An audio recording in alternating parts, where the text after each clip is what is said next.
Pakibukas sa Ephesians chapter 4. Ephesians chapter 4. Ito po yung ating pinag-aaralan, verse by verse study. Ephesians chapter 4 sa New Testament. Okay, Ephesians chapter 4 verses 25 to 32. Gusto pong basahin dito.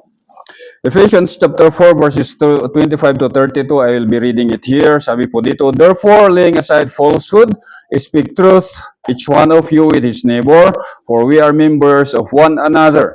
Be angry and do not sin. Do not let the sun go down on your anger. And do not give the devil an opportunity. He who is still must steal no longer, but rather he must labor, performing with his own hands what is good, so that he will have something to share with one who has need. Let no unwholesome word proceed from your mouth, but only such a word as is good for edification, according to the need of the moment, so that it will give grace to those who hear. Verse 30, do not grieve the Holy Spirit of God, by whom you were sealed for the day of redemption. Let all bitterness and wrath and anger and clamor and slander be put away from you, along with all malice. Last verse, be kind to one another, tender-hearted, forgiving each other, just as in God in Christ has forgiven you. So, sa ating pag-aaral ay, since karamihan sa atin ay bisita, sa chapter 4 ay pinag-aaralan natin kung paano ang iglesia ay may papakita niya yung the glory of God. So, narating po natin yung verses 25 to 32, wherein the church radiates the glory of God through proper Christian conduct. So, paano ba natin may pakita yung glory ng Diyos sa pamamagitan ng proper Christian conduct, yung tamang asal ng isang Kristiyano? So bago to naumpisahan, nakita po natin sa previous verses na kung saan ay meron pagbabago na nangyari sa buhay natin bilang isang mananampalataya. So that is from verses, saan yun? Verses 24, the Newman, 17 to 24. Na kung saan sinasabi po dito na yung old man, yung dati po nating pagkatao ay nawala na. The old man, what is the old man? Ito yung alipin ni Satanas. This is the slave of Satan. This is the flesh or the old man na kung saan dito nang gagaling lahat yung mga masasama na ginagawa natin. Na kung saan, sabi doon, you have laid aside the old self. Old self ang ginamit dito, yung ibang translation, old man or the flesh. Yung old man po na ito ay natanggal na. Paano natanggal? Kasi aorist, middle indicative. Aorist middle indicative, ibig sabihin, natanggal to in the past. Na kung saan when Christ died on the cross, na kung saan namatay si Kristo sa cross, ay yung old man natin nawala. Na kung saan sabi ni Paul, I was crucified with Christ. Meaning the old man died with Christ. So, the old man was crucified with Christ. At nung naintindihan natin itong katotohanan na ito, naging reality din sa buhay natin. So it becomes a reality when we understand the gospel. Ano yung gospel? That Christ died for our sin according to the scripture. He was buried and He rose again. Na kung saan sa Romans chapter 6, sabi doon, Christ rose from the dead para tayo ay magkaroon ng newness of life. May bagong pagkatao. So, yun po. Wala na yung old man at nagkaroon tayo ng bagong pagkatao. Pero, bagamat ganon, sabi po sa verse 23, in that you be renewed in the spirit of your mind. May patuloy na pagbabago na nangyayari sa ating mga isipan. Kasi, lumaki po tayo sa mundo ng kasalanan.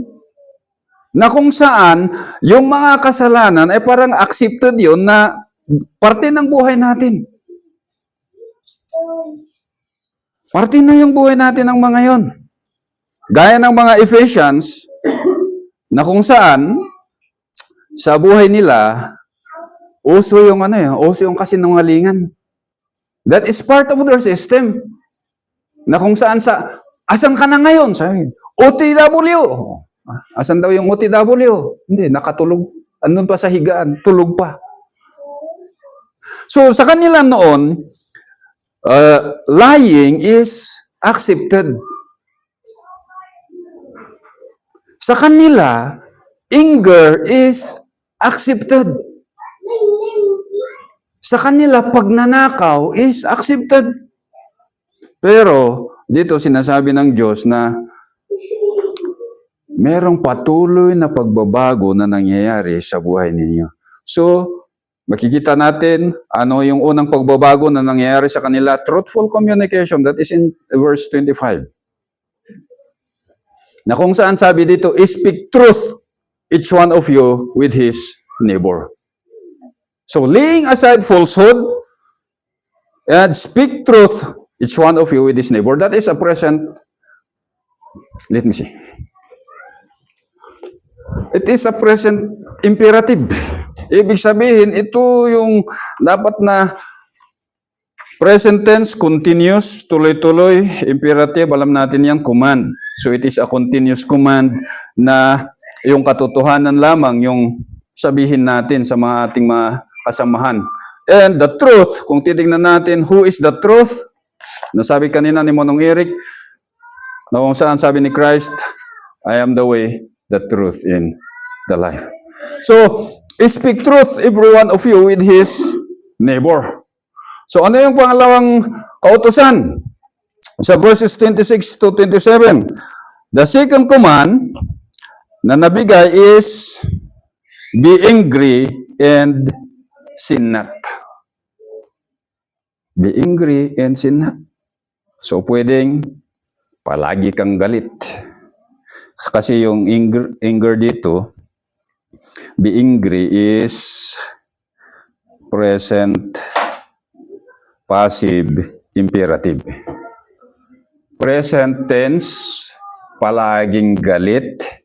Passive voice, may nag-uudyok sa'yo na magalit. Imperative, command. So, ang isang mananampalataya, palaging galit. Galit saan? Hindi sa asawa niyo, ha? Hindi sa anak niyo. Sa kasalanan. Galit tayo sa kasalanan. Patuloy na galit sa kasalanan. Sinong nagbibigay sa atin ng galit? Yung banal na espiritu at yung kanyang salita. So pag nalaman natin yung salita ng Diyos, sabi dito, galit tayo sa kasalanan. Palaging galit sa kasalanan. So makikita natin that there is a difference between godly anger and fleshly anger. Alam mo, pag fleshly anger, pag palagi kang galit na yung galit natin ay nanggagaling sa laman, pagod tayo palagi, nagkakaroon tayo ng heart attack. Pero yung galit na nanggagaling sa Diyos, hindi po nakaka-stress yan. It will drive us to our knees to pray and to go to God. Yun po yung yung pagkakaiba. A righteous anger brings inner strength. Inner spiritual strength. Kasi palagi tayong konektado sa Diyos in prayer. Pero yung galit sa laman, ma-heart attack ka talaga. So, that is anger management. And sabi po, do not let the sun go down on your anger. Even sabi nga natin, righteous anger has its own limitation. Huwag mong hayaan na yung righteous anger ay maging resentment, maging bitterness. Huwag po nating hayaan na maging ganun. So, yung example po natin doon, di ba, si Moses. Nung nakita niya yung mga Israelitas na inaapi, naawa siya, nagalit siya. Anong nangyari sa kanya? Pinatay niya yung Egyptian. So, wag sana ganun. Righteous anger should not lead us to sin. So sabi doon, being angry and sin not, and do not let the sun go down on your anger. So there's a limitation na makikita natin, in righteous anger, do not go beyond resentment and bitterness. And then, sa verse 28, he who steals must steal no longer. Pagnanakaw. Sa kanila noon, uso, sabi ko nga, this is part of their life, this is business. Kaya even this time, pagnanakaw, business din. Pero, sa atin, hindi natin kayain to Flood control, ghost project, mga yun. Huwag po natin kayain to. So sabi dito, he who is still, kasi the Christian who were converted from the old sinful lifestyle, ay minsan, dala-dala pa rin yung yung residue ng dating pagkatao. So makita po natin na even as Christians, minsan ay dala-dala natin yung practice natin noon. Kaya, sinasabi dito na he who steals, yung buhay mo ay ganito noon, ngayon, wag na. Anong gawin mo? Sabi po, you work, magtrabaho ka. In order, so makita din natin dito, ano ang purpose ng trabaho? Hindi po magpayaman. You work in order to have something to help the one in need. Magtrabaho po tayo para sa hinaharap, kung may nangangailangan, may maitutulong tayo. Maalala niyo yung church sa Israel nung nag-uumpisa sila sa Jerusalem? Nung meron yung mga naghihirap, anong ginawa nila? Nawa, hindi tayo maging Sapphira and ang kanyang asawa? Ananias and Sapphira. Na kung saan sabi nila, Pedro, bininta namin yung aming ari-arian, ito yung bayad. Yun pala, flood control. Yung binigay lang pala, ewan ko kung 5% or 10%. Basta, may tinago sa kanilang sarili. So anyway, the purpose of work or the theology of work is to help somebody in need. That is in verse 28. So 29, sa verse 29, sabi po dito, let no corrupt communication proceed out of your mouth, but that which is good to the use of edifying, that it may minister grace unto the hearers. So ngayon, pang-apat, sa verse 25, that is truthful communication. Verse 26 and 27, that is anger management. Verse 28, that is laboring for generosity. Sa verse 29 naman is speech therapy. So there is a continuous renewal. Tuloy-tuloy na pagbabago sa ating isipan.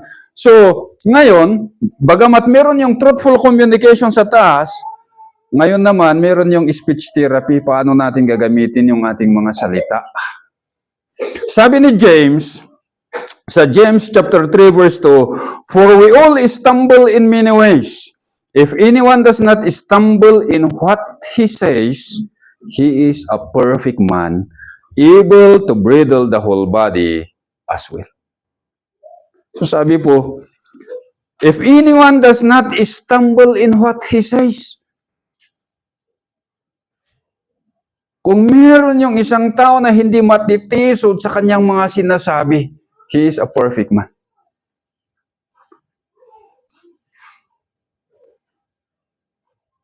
Sabi ng mga dalubhasa, kung gusto mong makahuli ng isang kriminal, mahuhuli mo siya sa pamamagitan ng kanyang salita.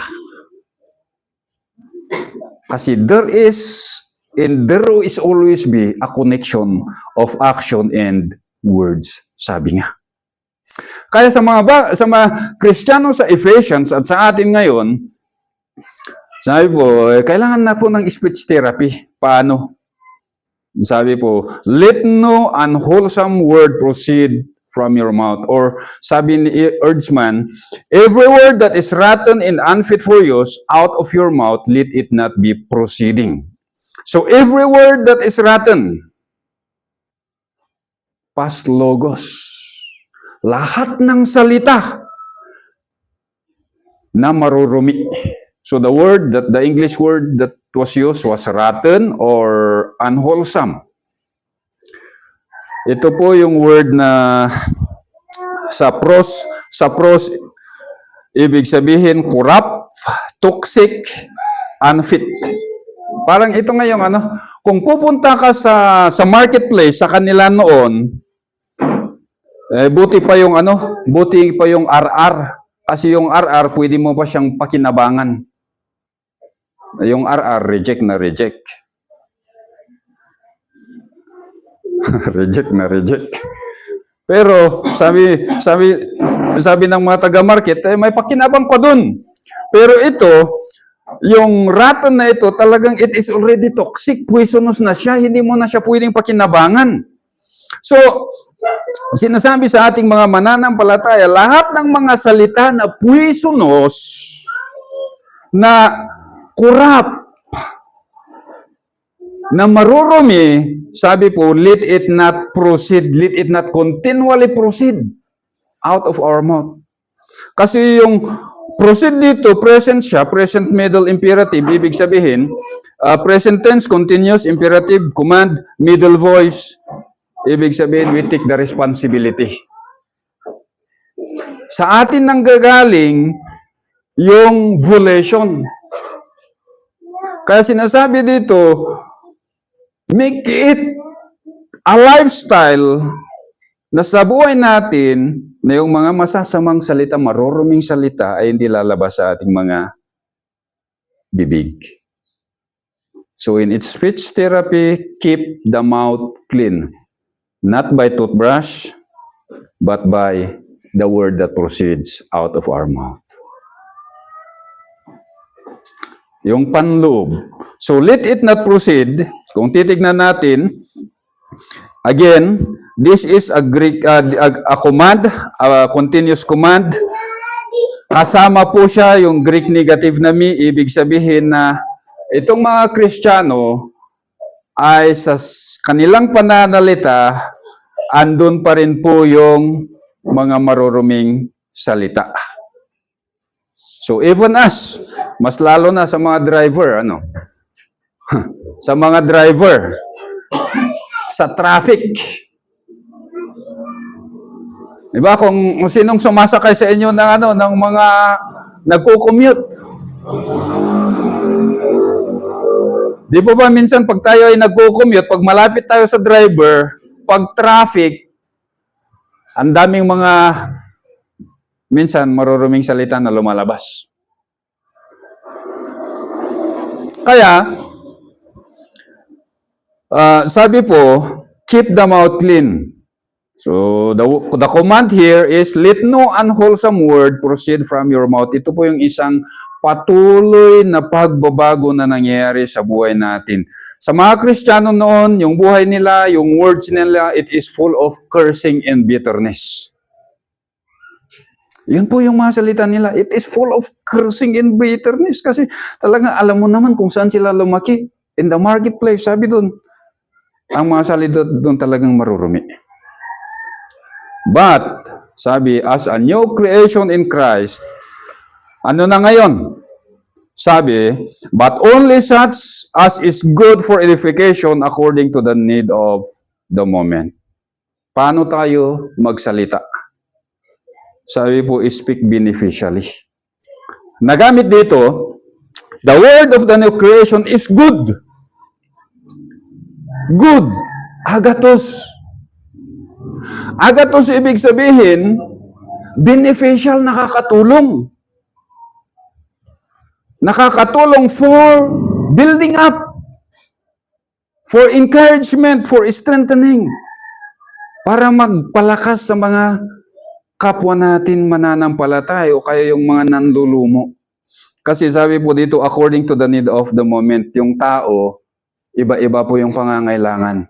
But somehow, the words that it's fitly spoken ay nakakatulong po sa mga pangangailangan ng mga ito.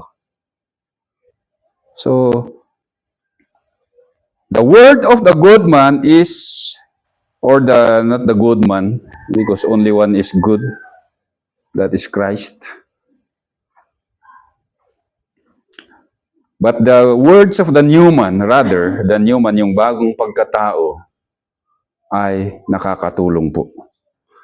Kaya sa ating pong mga mananampalataya, this is actually malaking pagbabago eh.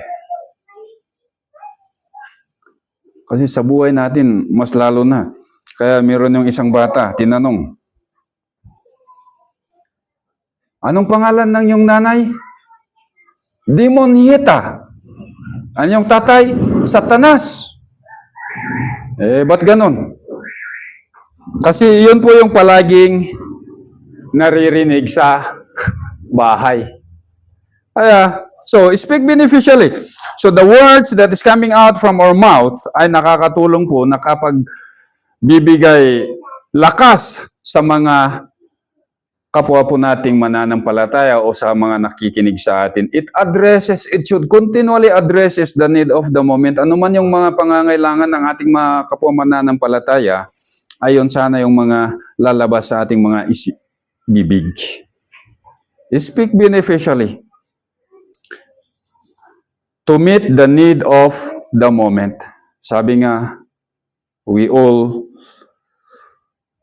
have need sometimes na minsan hindi salapi, minsan hindi gamot ang kailangan, but rather the beneficial words or the agathos words coming from our fellow believers. Kaya challenge ito sa atin. Sabi nga ni Proverbs, sa Proverbs chapter 25 verse 11, sabi po, a word fitly spoken is like apples of gold in a setting of silver. A word fitly spoken is like apples of gold. Apples of gold in a silver platter. Kaya ibig sabihin, a word, a good word, a beneficial word is very rare. At saka, mahal po siya. It's very precious. Kaya wag po nating hayaan na ang ating mga bibig ay magamit sa pagpupuri kay Satanas. Rather, it should be used to glorify God by speaking words that is na nakakatulong sa ating pong mga listener. So, pangatlo na makita natin dito, sabi po, so that it will give grace to those who hear. So, a word, yung mga salita ng mga the new creation, it will give grace to the listener. So that is the high na purpose clause na dito nagpapakita yung purpose. Ano ba yung purpose na yung words natin kailangan agathos o beneficial. So that it will give grace. Ano ba kasi ang grace? What is grace? Unmerited favor. So grace that was used in this in the book, kung titignan natin sa book of Ephesians, grace was used 12 times. At yung grace na ito, it refers to the saving and empowering grace of God. So grace refers to the saving and empowering grace of God. Na kung saan pinapakita na tayo ay hindi karapat-dapat sa mata ng Diyos, but He saved us and empower us in order to be accepted to Him. So, pinapakita dito that the words that is coming from the mouth of the new man, that is beneficial and edifying,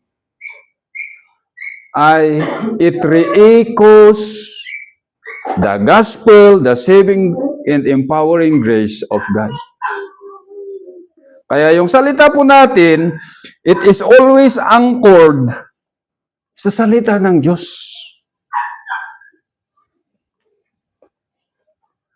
Kaya nga po, importante ng isang mananampalataya ay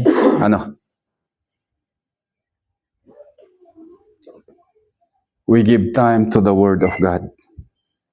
Kasi ito yung salita po na dapat na basehan ng mga salita na lumalabas sa ating mga isipan. Sa ating mga bibig. Kasi only the Word of God brings inner strength and transformation. At yun po sana yung lalabas sa ating mga bibig. That it will give grace. Na sa pagsalita po natin, ay maramdaman nila yung biyaya ng Diyos. The saving and the empowering grace of God. Pero, yun nga sabi ko, this is a continuous renewing na nangyayari sa isipan natin. Hindi po ito mangyayari sa isang gabi. We really need to give ourselves to the scripture and to prayer para doon yung mga lalabas na salita sa bibig natin ay talagang it is anchored in the Word of God, bringing empowering grace to the listener. Kaya challenge po to sa akin at nawa pati din sa inyo na maging maingat po tayo sa ating mga binibitawang salita. Let the Word of God transform our mind and our hearts para yung mga salita na lalabas sa ating mga isipan ay pawang anchored sa salita ng Diyos. Kaya sabi ni David, I don't know if this is David, but sabi ng isang salmista sa Psalms 141 verse 3, sabi po niya, "Sit a guard, O Lord, over my mouth, keep watch over the door of my lips." Even din before alam nila kung gaano ka-fragile yung bibig ng isang tao. Psalms 119 verse 14, Psalms 19 verse 14, sabi po, "Let the words of my mouth and the meditation of my heart be acceptable in your sight, O Lord, my rock, my Redeemer." Lagi po nating ilagay sa ating isipan na yung mga lumalabas actually sa ating bibig, ayan po ay pagpupuri natin sa Diyos. Regardless if we are talking with our family, with our children, we are talking with somebody actually, that is our worship to the Lord. Pagpupuri yan sa Diyos. Kaya, mga kapatid, that is a continuous transformation. Kaya huwag kang manlumo kung sabi mo, ay, awan, nariga-rigat at Actually, the strength is not coming from us. Yung abilidad at kapasidad na gumawa, nanggagaling po sa Kanya. Kung siya ay nagbigay ng kautusan, magbibigay po siya ng kakayahan para magawa. Shall we pray? Father, we thank you for your words, for your commands. We do accept, Lord, na minsan sa buhay po namin ay kadalasan po kami po ay nagkakasala sa pamamagitan po ng aming mga bibig. Minsan po, dami po naming sinasambit na salita that it should be our worship, but sometimes nagiging kasalanan pa. So Father, gaya ng panalangin ng salmista, that keep a watch over the door of our lips. And nawa po, lagi po naming dalhin sa aming mga isipan that every words that we utter should be our worship, should be our praises to you, regardless kung sino man ang mga kausap namin sa buhay na ito. So Father, we thank you and allow your Holy Spirit to empower us, to continually empower us to put into application inyong mga salita. Ito po ang aming dalain sa pangalan ng aming Panginoong Hesukristo. Amen.